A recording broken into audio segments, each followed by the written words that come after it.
What's up, YouTube? Today we're going to be doing a little bit of work on the 240.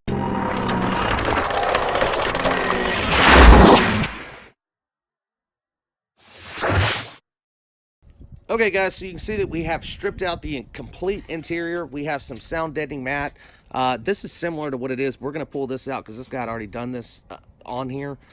But we're not happy with the job. Some of it's kind of overlapping, so we're actually going to take that out, put some new stuff down, and then put the new carpet that we have ordered in. Now, what we're doing right now, as you can see, we've got him welding in here. This guy drilled actual holes through the bottom of the car to mount these seats in, which is absolutely insane. So before we went ahead and did the matting down, I wanted to go ahead and cover these holes up because these are points of entry for heat and noise, just different things like that. So we are actually getting these welded in as we speak. And so once these are welded, we'll actually be able to plug all these holes and we won't have an issue with any of the noise or the heat coming up through those areas. So we're trying to eliminate as much heat and noise as possible. And this is going to be a big step towards that. So the holes have been welded up. You can see here all 25 spots basically that he messed up trying to put these seats in. So what I'm going to do is give this thing a quick kind of just wipe it out. We don't want any kind of dirt or trash in here, but I do have my tools here. So we have the tape that goes to it, the actual roller, and then our box of materials. We've got some scissors and a razor knife, and we're going to see how hard this is going to be to install. We used our trusty shop vac to go ahead and shop vac out this side.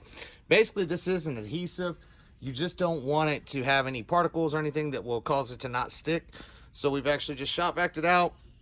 Most directions I've seen, they require alcohol, and they really want you to just go in here and alcohol everything to get a really clean surface.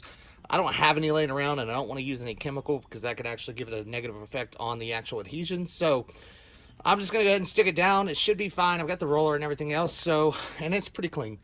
So we're going to go ahead and start laying this in and see how easy it goes down.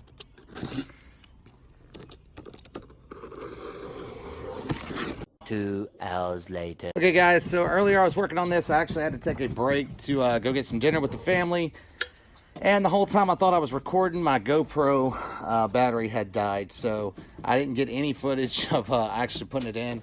But as you can see, we are getting pretty much done. Just got David over here, he's giving me a hand. I'd done a lot of it earlier before he got here, but let me walk around to the other side. I'm going to show you this. As you can see, we have the firewall pretty much done. The floor pan's done. The rear of the seat is done. He's putting it on now. So you just take it, put it down, and roll it on. And it's not the prettiest thing in the world. Like, we're not doing it the prettiest, but it doesn't matter. We're actually going to have carpet go down inside of this, or over the top of this, so it doesn't matter as far as aesthetically. It doesn't have to look good as long as it works. I did do a little test on it earlier. We still got a little bit more to do on the door panels here, but you can tell it's going to work. Certain areas of the car, I could tap it, and that used to have a really loud ding to it, and you can hear it's deadened quite a bit. So this stuff seems like it's going to do a good job. Hopefully it'll quiet down a lot of the stuff in the car and cut down on some of the heat too. Being an RB25 swap in here, we can't run a air conditioner. The components won't fit really, so a lot of heat comes up through the car. See, we just did around the shifter here because down when you go below that, it actually just goes straight to the ground. So a lot of road noise comes up from there. Get a lot of drone noise and road noises, and hopefully this will cut a lot of that out. We're really excited to see how it does when we actually take it out for a test spin. So the carpet will be here tomorrow. We're going to install the carpet, probably put some carpet padding on here, and then we'll see where we end up from there.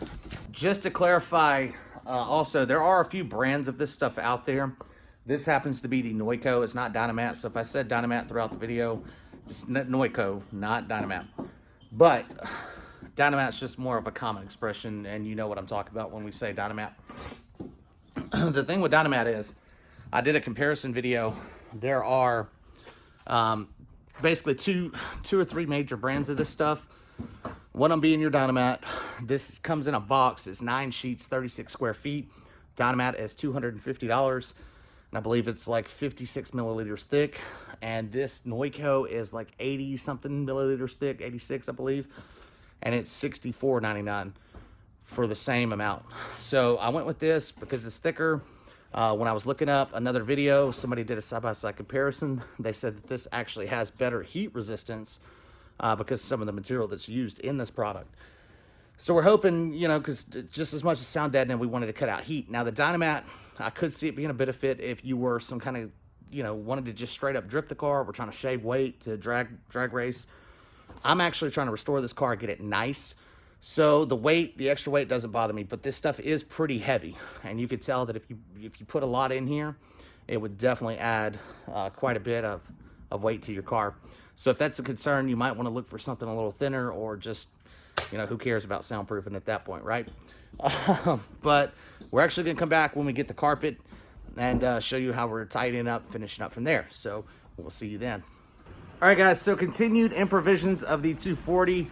On this particular car, the dash is cracked, just like all of them. Let me show you that real quick. As you can see, this crack goes all the way up. It looks terrible. I like a good, clean interior. There's also a few nicks on it over here on the inside. Somebody on YouTube also recommended doing this cover lay product. So I grabbed a piece of it. It was $174. I've already applied the adhesive. I did a quick test fit. It looks like it's going to look pretty good. So I'm actually going to go ahead and put this in and install it, and then show you what it looks like after that. Here's a quick shot of the dash pre-installation. You see how it looks there. I just really hate having dash cracks. You can see here what it looks like after it goes in, and I'm going to show you the inside. So you can kind of tell that it's not factory, especially right there around the cuts. You can tell it's not factory, but really, I don't think anybody's going to notice. The only thing I would recommend is, you see right here how it's not sitting down all the way. That really needs to be pushed down and kept there so that this stuff can bond to the dash, and it's really hard to do with your fingers like that. So I'm going to show you a little trick for that. All I've done here is the box that it came in. It was a cardboard box. I just pulled some of this cardboard. I'm trying to do this one-handed. I folded it, and I'm just going to kind of shove it in there. And once you do that, that's going to hold that down so that this can actually bond.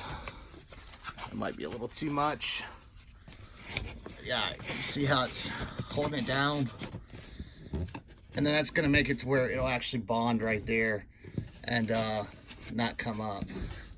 So we want that to make a good bond in the front. That's a really key area because it's such a thin strip. Before it goes in, that's going to have the hardest problem actually sitting down. So this is all you got to do, is take a little cardboard and just shove it right in, and you can see where it's going down from there. So I'm going to do another couple pieces on this side, and then this needs to sit up for at least 8 hours, and then after that it should be dry and good to go. Like I said, you can tell right here, and there's a little over glue. Let's get that off.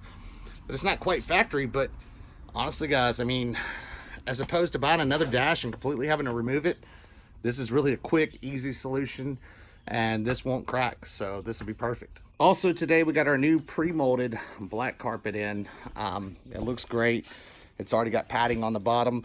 So we're gonna try to put this in and kind of test fit it as well. Of course, we're gonna need to cut out for around the shifter and the e-brake, and go ahead and get some holes cut for the bolt holes where the seats will mount. But other than that, I think we're gonna throw this thing in. So we're just gonna kind of toss it in and see what it looks like for now. Let me start this by saying that I've never installed carpet into a car before, so I don't even really know exactly what to do, but I don't feel like trying to read actual directions or anything, so we're just gonna wing it. This carpet wasn't too terribly expensive, so if I mess up, I can order some more installer all over, but that's not what we really want to do. So we see that we got to clear this hump. So in my mind, what we're really going to have to do is cut a section out for this area. Plus it stops under the radio, so I really can't do much there. Now I know that there's probably a way to cut it, move around it so it kind of stays in one place, but I feel like I could just kind of patch it back in once I cut the sections off that I need. So I'm just going to cut a middle section out. I don't know exactly how far to cut it. I know that the pad underneath the brake pedals should be about centered with that, so I'm just going to take a quick measurement around that side. We have our tape measure here. So to get from about where that pad should be, looks like about 19 inches to get to the shifter. So that should give me plenty of room. So what I'm going to do is just start making these cuts right here, And I'm going to try to make them about 19 inches long from the start of the carpet here. And so that needs to go about down there. And once I do that, I should be able to put it in, just kind of roll that back, make my cuts around the areas that I need to go into. And then voila, hopefully. We'll see how that goes. So far, so good. I think we've got it pretty much to lay right around where we need it to. You see the back bolsters are kind of, or the dip where it's supposed to sit is there. It's still needs to be tightened up on quite a bit, but you can see it's coming together a lot better than it was. So if you check this side, that all looks good. I think some of the front even might need to be trimmed out. We're going to keep working with it and see how far we get. Alrighty, folks, so this is where we ended up. We have most of it in, trimmed around all those pieces. We might have to make some adjustments there later, just depending on where all the bolt holes end up and how we end up getting along with this project. But I think it's going to look great.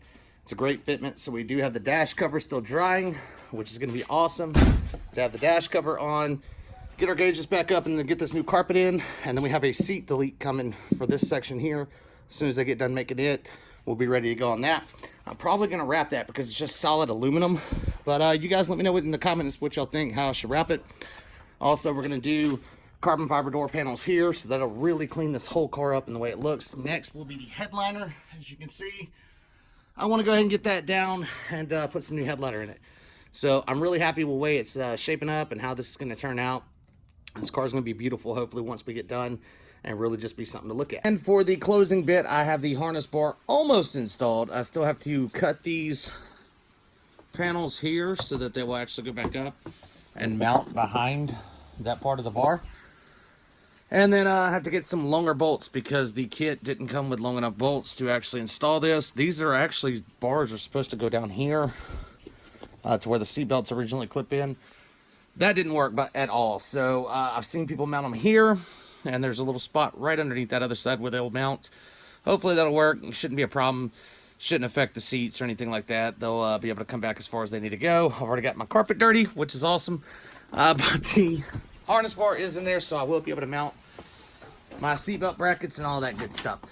So, with that being said, this is going to be the end of the video. I'm going to go ahead and close out and give you my outro now.